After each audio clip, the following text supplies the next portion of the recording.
নমস্কার বন্ধুরা, আপনারা সবাই কেমন আছেন? আশা করছি সবাই খুব ভালো আছেন, আমরাও খুব ভালো আছি। নমস্কার বন্ধুরা, আজকে বানাবো গাছের ইঁচড় দিয়ে মুরগির স্কিন দিয়ে। তা দেখুন কিভাবে রান্না করি, চলুন। আজকে অনেক দিন পর আপনাদের সঙ্গে আবার চলে এলাম একটা রেসিপি শেয়ার করতে। তা অনেকেই মুরগির স্কিন আপনারা ঘেন্না পান, তা এইভাবে করে খেয়ে দেখবেন। এর যে এত স্বাদ, এটা না খেলে বুঝতেই পারবেন না।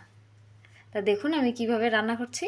আপনাদের দাদাভাই সকালবেলায় গেছিলো বাজারে, তা দেখলো মুরগির স্কিন ছাড়ানো অবস্থাতেই পাওয়া যাচ্ছে ছোড়াতে। তা আপনাদের যদি কারো লাগে অবশ্যই বলবেন, ছোড়া মাছ বাজারেই পাওয়া যায়, নিয়ে আসবেন, এইভাবে করে খেয়ে দেখবেন। আশা করছি অবশ্যই আপনাদের সবারই খুব ভালো লাগবে। তাই বাড়ির গাছেই এঁচড় হয়েছিল, একদম টাটকা গাছ থেকে কেটে নিয়েছি।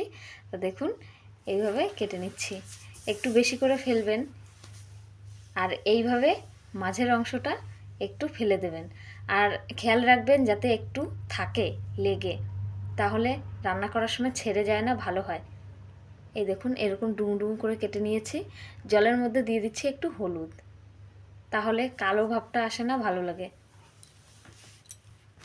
তা মশলাতে কি কি লাগবে একবার দেখে নিন।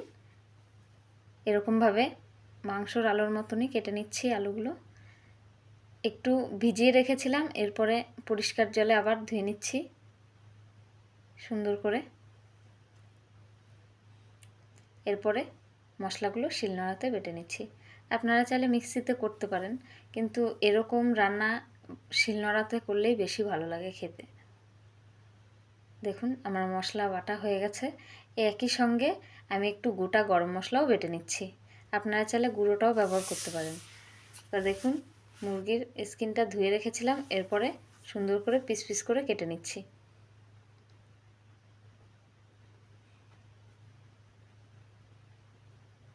খুব বড় রাখবেন না, মিডিয়াম সাইজের রাখবেন, তাহলে ভালো লাগবে খেতে।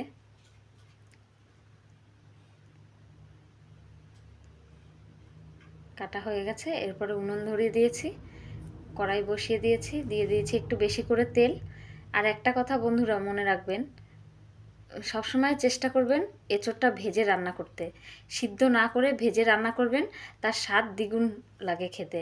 একবার অবশ্যই ট্রাই করে দেখবেন সিদ্ধ না করে ভেজে এরকমভাবে রান্না করতে। চাইলে চিংড়ি মাছ দিয়েও করতে পারেন। দেখুন সব ভাজা হয়ে গেছে, ফোড়নে দিচ্ছি একটু জিরে আর একটু শুকনো লঙ্কা, এরপরে দিয়েছি পেঁয়াজ কুচি। পেঁয়াজটা একটু লাল লাল করে ভাজা হয়ে গেলে দিয়ে দিচ্ছি একটু টমেটো কুচি। পেঁয়াজ টমেটো ভাজা হয়ে গেছে অনেকটাই, এরপরে দিয়ে দিলাম রসুন আর আদা বাটাটা। তারই সঙ্গে দিয়ে দিচ্ছি লঙ্কা আর জিরে বাটা। এরপরে দিলাম হলুদ গুঁড়ো আর কালারের জন্য একটু কাশ্মীরি লঙ্কা, পরিমাণ মতো লবণ। তা দেখুন মশলা কষানো হয়ে গেছে, এরপরে মুরগির স্কিনটা দিয়ে দিলাম। সুন্দর করে এটাকে কষিয়ে নেব যতক্ষণ না এর থেকে তেল ছাড়ছে।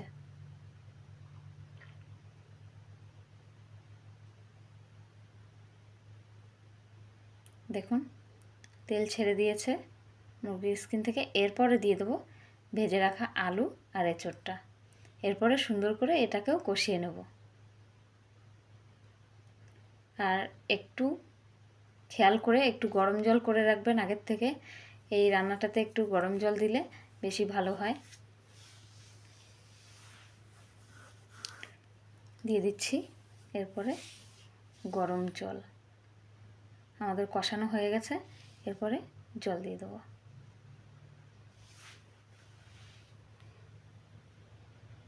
দেখুন বন্ধুরা কত সুন্দর কালার এসছে দেখুন। শুধু কাশ্মীরি লঙ্কার জন্যই যে কালার এসছে তা কিন্তু নয়, কাশ্মীরি লঙ্কার গুঁড়ি সামান্য দিয়েছিলাম। হয়ে গেছে দেখুন রান্নাটা, গরম মশলা দিয়ে নামিয়ে দিলাম। তাই এরপরে আপনাদের দাদাভাই খেয়ে বলবে কেমন হয়েছে।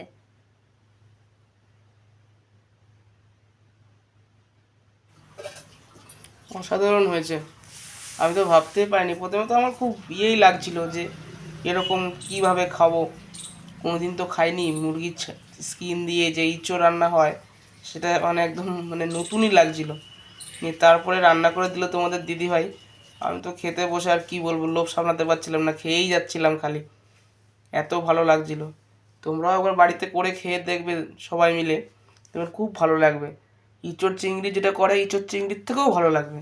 একবার করে খেয়ে দেখবেন সবাই মিলে, আশা করি সবার খুব ভালো লাগবে। আমার তো খুব ভালো লেগেছে, এবং দিদিভাই তো ভালোই রান্না করে, তাই জন্য এবার আপনারা সবাই ভালো থাকবেন, সুস্থ থাকবেন, সাবধানে থাকবেন, আর চ্যানেলটি সাবস্ক্রাইব করতে ভুলবেন না। আমাদের পাশে থাকবেন, আর সুস্থ থাকবেন, সাবধানে থাকবেন। রান্নাটি কেমন হলো অবশ্যই কমেন্ট করে জানাবেন। আপনাদের একটি কমেন্ট আমাদের আরও উৎসাহিত করে রান্নার ভিডিও করার জন্য।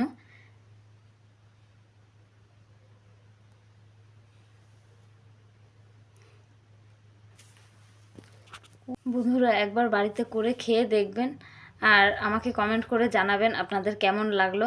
ইঁচড় চিংড়ি তো অনেকেই খেয়েছেন, তাই এটি একবার করে খেয়ে দেখবেন, আশা করছি ভালো লাগবে।